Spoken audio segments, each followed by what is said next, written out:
So, without further ado, I bring up the wonderful Michael Elias.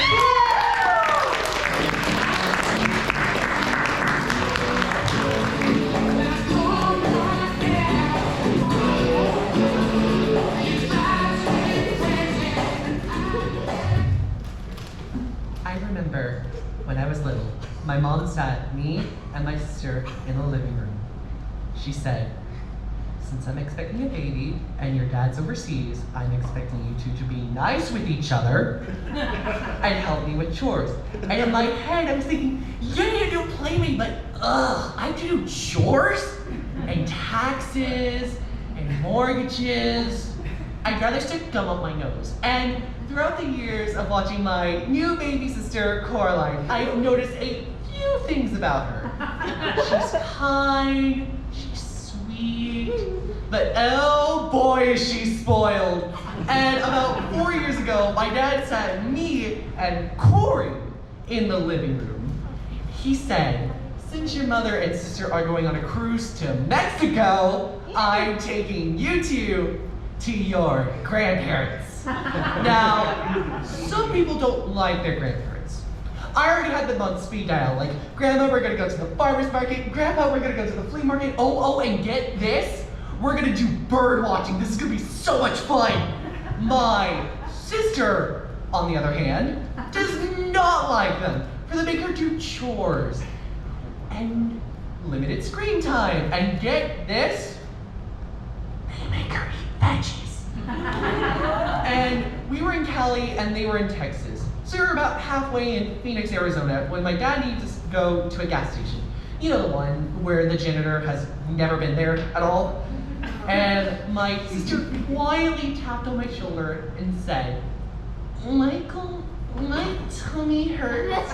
And I looked at her and she was pale as a ghost. And I was concerned. So I waited for Dad to get in the car. I was like, "Hey, Dad, hey, she's not looking too good. Do you mind just, feeling her forehead?" He silently nodded as he's been driving for a very long time.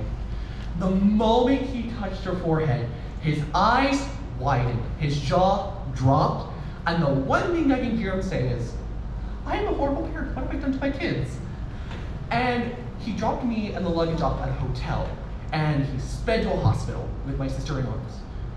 Now, I was worried. Not about my sister, no, I was more worried about my vacation. When my dad sent 2 messages to me, the first one being, the doctors checked her, and apparently she's at 104 degrees. Luckily, they think it's just overheating and eating a lot of junk food. Now thinking about it, going to 5 McDonald's that day wasn't the best idea.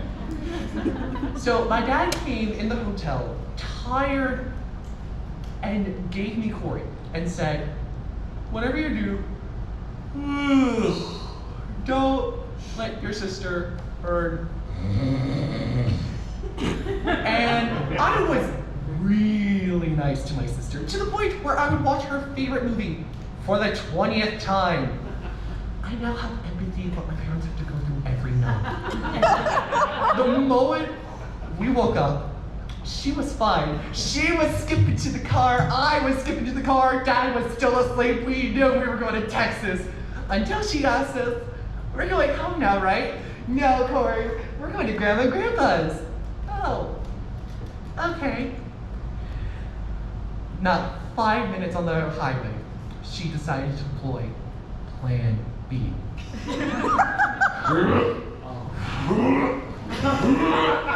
Now, I don't know if you guys know this, but in a moving car, there is no escape from a hot, steamy jet of vomit heading your way. It hit me, then it hit my dad, then it hit the floor, then the luggage, and herself. My dad stopped in the middle of the highway. "Nope, we are turning around." I don't know how my dad was able to go into a Walmart covered in barf and still got the supplies we needed. We cleaned up, however, we couldn't clean the smell. And I don't know if you guys know this, but barf in a car is the worst smell possible. It is almost equivalent to a skunk going into your car and dying while being baked alive by the boiling sun of Arizona like a potato chip. So I was mad at my sister, so I gave a look at her, and I noticed something. She was fine. She was singing sunshines and rainbows while playing patty cake with her barf-covered hands. So I noticed a few things about this trip. No matter how far things are going your way, something or someone will stop you, and to never underestimate how far my sister will go to get what she wants. Thank you. That's the